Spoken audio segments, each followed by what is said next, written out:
తెలంగాణలోని వివిధ ప్రాంతాల్లో ఈవాల్టి నుంచి మిస్ వరల్డ్ కంటెస్టెంట్స్ పర్యటించనున్నారు. పర్యాటక చారిత్రాత్మక ప్రదేశాలను సందర్శించనున్నారు. 14 ప్రాంతాల్లో మిస్ వరల్డ్ పోటీదారులు పర్యటించనున్న నేపథ్యంలో ఆయా జిల్లాల ఎస్పీలు, పోలీస్ కమిషనర్లు ఇప్పటికీ అప్రమత్తమయ్యారు.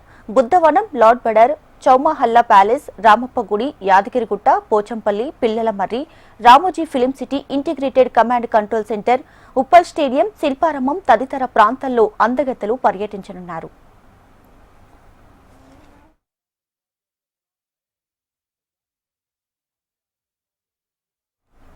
ఇక ఇవాళ Miss World contestants Nagarjuna Sagar లో పర్యటిస్తారు. బుద్ధ పూర్ణిమ పురస్కరించుకుని సాగర్లోని బుద్ధవనాన్ని సందర్శిస్తారు. ప్రపంచ వ్యాప్తంగా 110 దేశాలకు చెందిన అందగత్తెలు మిస్ వరల్డ్ పోటీలో పాల్గొంటున్నారు. ఆసియా దేశాల నుంచి వచ్చినటువంటి వారు మాత్రమే బుద్ధవనం సందర్శనకు వెళ్లనున్నారు.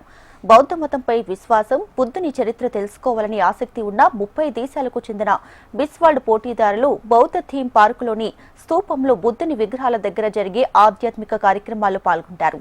ఆయా దేశాల ఆచారాలు, సంప్రదాయాల ప్రకారం ప్రార్థనలు నిర్వహించనున్నారు. ఇక సాగర్లోని విజయ విహార్ గెస్ట్ హౌస్ చేరుకుని ఫోటో సెషన్ తర్వాత నేరుగా బుద్ధవనం చేరుకుంటారు కంటెస్టెంట్స్. వారికి లంబాడా కళాకారులు సాంప్రదాయ నృత్యాలతో స్వాగతం పలుకుతారు. ఇక మిస్ వరల్డ్ కంటెస్టెంట్ల పర్యటన నేపథ్యంలో 2000 మంది పోలీసులతో బందోబస్తు ఏర్పాట్లు చేపట్టారు. హైదరాబాద్ నగర వారసత్వాన్ని, సాంస్కృతిక సంపదను ప్రపంచానికి పరిచయం చేసే లక్ష్యంతో రేపు చార్మినార్ దగ్గర హెరిటేజ్ వాక్ నిర్వహించనున్నారు.